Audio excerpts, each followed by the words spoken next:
Hello once again to the weekly esports changes log. So this week we had some fewer changes, but we're getting right into it, starting as always with an A.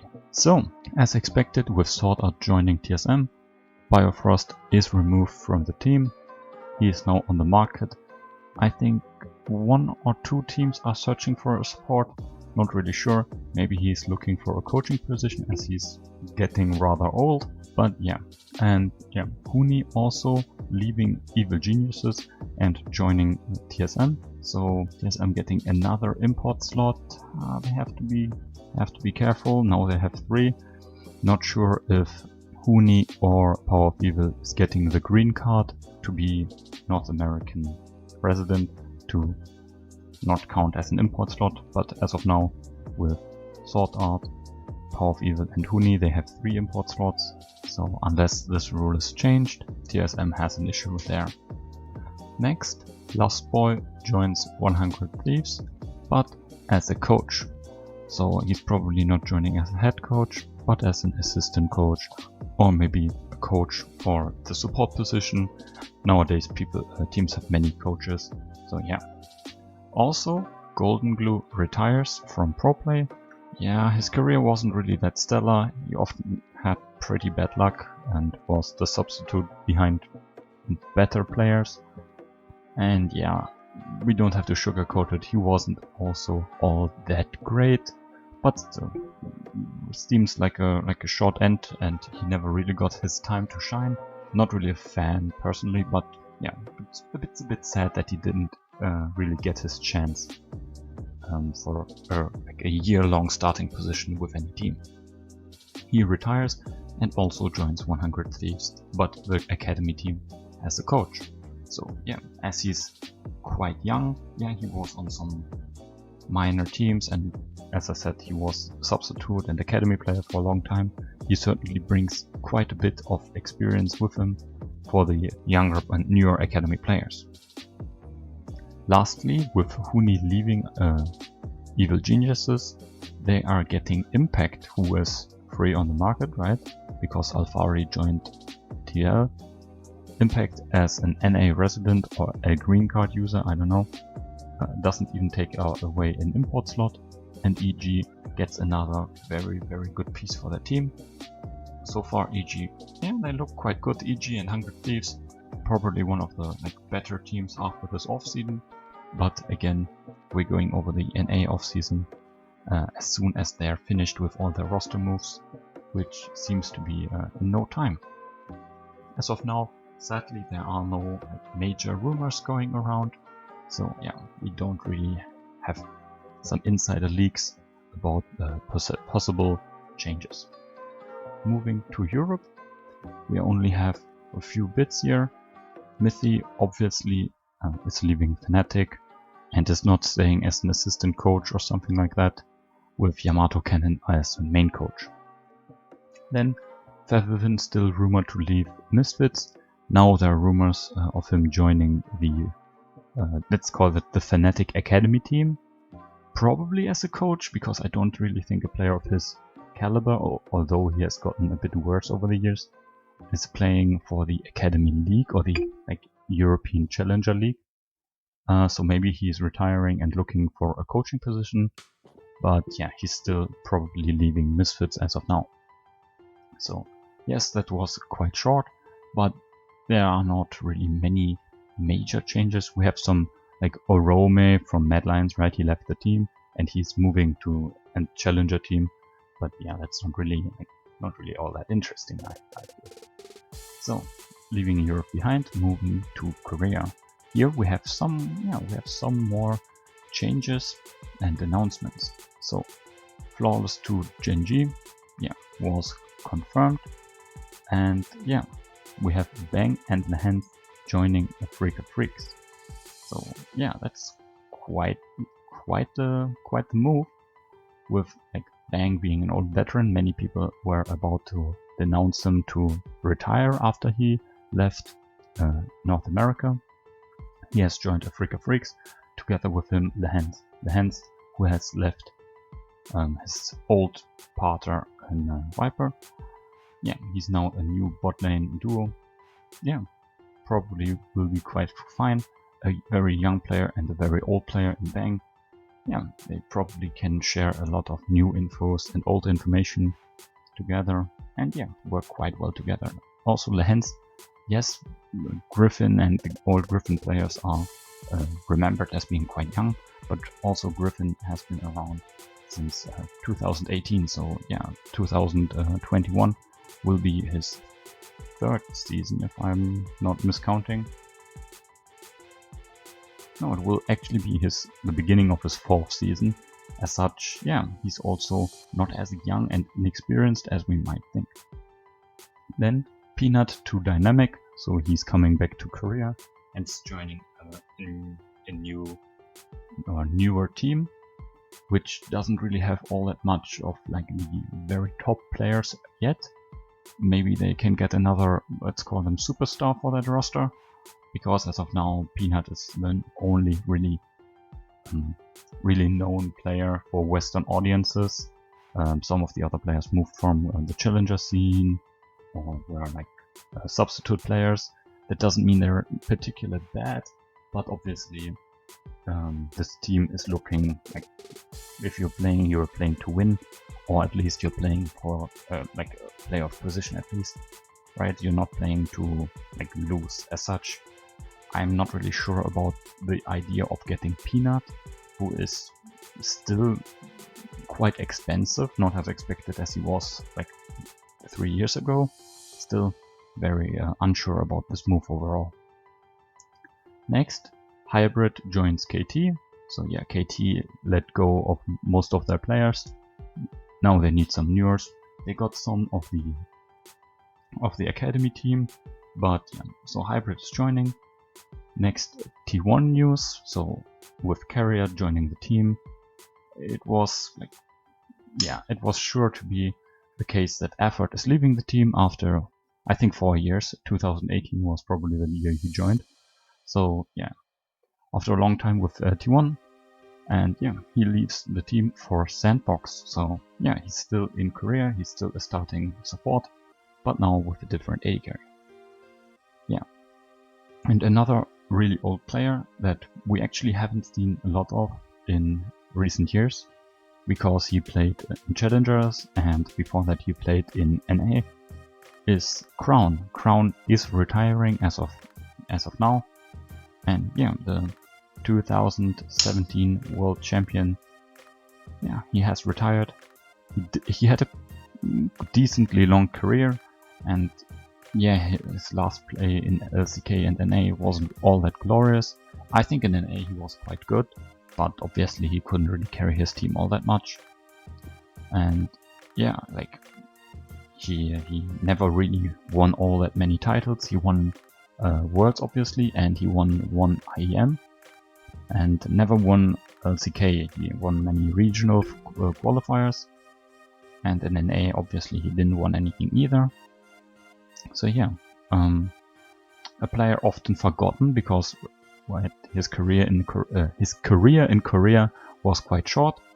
But yeah, Crown obviously, yeah, his highs were quite good, and he was often depicted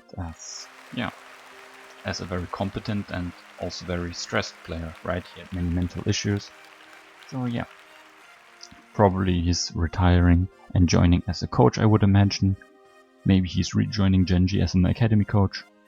But yeah, his pro play career ends as of now. Going over some rumors. One rumor that is still being repeated like nearly daily is Nagori to FPX. And yeah, I think that's a very likely rumor because they can't move from FPX to down one. So a trade in top laners would be like, it's not all that unlikely. Also, yeah, FPX, I think Gimgun also left, so they have space for another import. So yeah, Nagori very competent, and they should have the money for it. And yeah, then they have a better top laner. I think that's like Nagori's the best, if not, yeah, the best top laner at the moment. So getting him is certainly a very good upgrade, makes them able to compete with IG. obviously FPX has the problem with Doinby. Doinby wanted to retire in 2019, and he didn't retire because he won Worlds, and his wife told him just do one more year. And yeah, maybe he's retiring now with like FPX didn't even make it to Worlds, and overall their summer was quite bad. So yeah, maybe they also need another mid laner, but as of now there are no rumors for that. And yeah, another rumors are aiming to BLG, and yeah, there are more rumors concerning BLG, but yeah, aiming leaving Korea after KT imploded. And lastly, Ray, the additionally top laner from KT, moving to Rainbow 7. So that's a strange move to do, but many Koreans spread all over the world because they get a good payment. Many teams pay lots of money to get Korean players, which is understandable because in average wildcard region, these Korean players, even if they are like C tier, are quite good. I mean, there are many Korean players who are in Japan and Brazil, and now another region embracing Korean players. So moving to China, we don't really have any news confirmed. There are some rumors going back and forth of the PCS players, or many PCS players leaving China for the region. For example, Maple, but it's nothing really substantial. But going over the BLG rumors, Mark and Flandre to BLG, leaving their past teams. It seems BLG is looking out for many new players. So they probably want to upgrade. Their summer was also quite bad, if I remember correctly, after a good 2019 and a decent start into the 2020 season. But obviously they didn't make it. And I think it's quite good to try to get new players and to improve their roster. There are many teams which do the opposite, like FlyQuest. I can't no, was it FlyQuest? FlyQuest? No, Golden Guardians. Golden Guardians. They had a really good year actually, getting and FlyQuest as well, both of them. So Golden Guardians had a good roster, and sold 4 of their players, and now they got very unproven players. Or FlyQuest, they got to finals twice this year. Yes, they lost both times, but still, and then selling so many of their players. I don't really understand. If you're upgrading your players, right? So how TL always tries to upgrade their players with Smithy for Broxer, which was a theoretical upgrade. Now Alfari for what's his name? For Impact, which should be an upgrade on the paper. I don't really believe it. I think Impact is a very important player for the way TL plays, but anyway. So this is upgrading your team. So what Golden Guardians and FlyQuest did, they didn't upgrade their team, they sold their team. Which I guess for financial that's okay, but I'm not really sure about that. And so it seems BLG tries to improve their roster, which is the opposite, right? That's a good thing if more and more teams do that, instead of letting go of all the players. Another thing in the department of financial is, so it seems still, right, rumor being repeated, Rogue is selling their spot to AHQ, and another team, eStars, are also probably selling their spot. I'm not really sure to which organization they're selling, or they're rumored to sell, but probably there will be 2 new teams in the LPL next season. For Rogue Warriors, it's rumored that they are giving their players with the team, so the players stay with the new team. And for eStars, I haven't found anything related to that. eStars was a very young team, which had, I think, 1 or 2 really good players that allowed them to win many games at the beginning of 2020. But then, with the meta changing a bit, and the other teams camping, I think mid lane was it, camping mid lane harder, it made the team more predictable, and they then fell off. Then I think their mid laner, I think he was called Weiwei, not really sure, probably should have researched that, I'm sorry. But yeah, then their mid laner left and the other team was getting even worse. So yeah, another like team falling from a good start. And so yeah, maybe it's good that they're selling, because yeah, it was not really a good team overall at the end. So coming to a close with the last retirement. So he is probably very well known for the NA fans of the league. Swiper, the OPL player, is retiring. He's probably well known because many of the big names in the American scene or the streamer scene moved to Australia for like months to boot camp or to play with the teams there, to make holidays, right? And Swiper was obviously a high-ranking player many of them played against or duoed with. And so yeah, many of them know him through streams, even though they haven't followed the OPL. Yeah, he was a long-time OPL player as well. So yeah, him retiring from Pro Play, yeah, quite sad, I guess. But yeah, I wasn't really following him that much, so I can't really give more like emotional backstory here. But yeah, just wanted to let you know. Overall, it seems this year there are so many players retiring. It's really astonishing. I mean, let alone in this video we have 3 retirements of Golden Glue, of Crown, and of Swiper. Swiffer. I think you pronounce it Swiper, so yeah. And then yeah, before we have like the most popular ones this year: Uzi, Doublelift, and Bjergsen. And I'm probably forgetting so many because yeah, there were so many retirements. It's actually astonishing. So yeah, but not wanting to drag this on longer. Hope you all had great fun with this, and yeah, probably more changes coming the next days.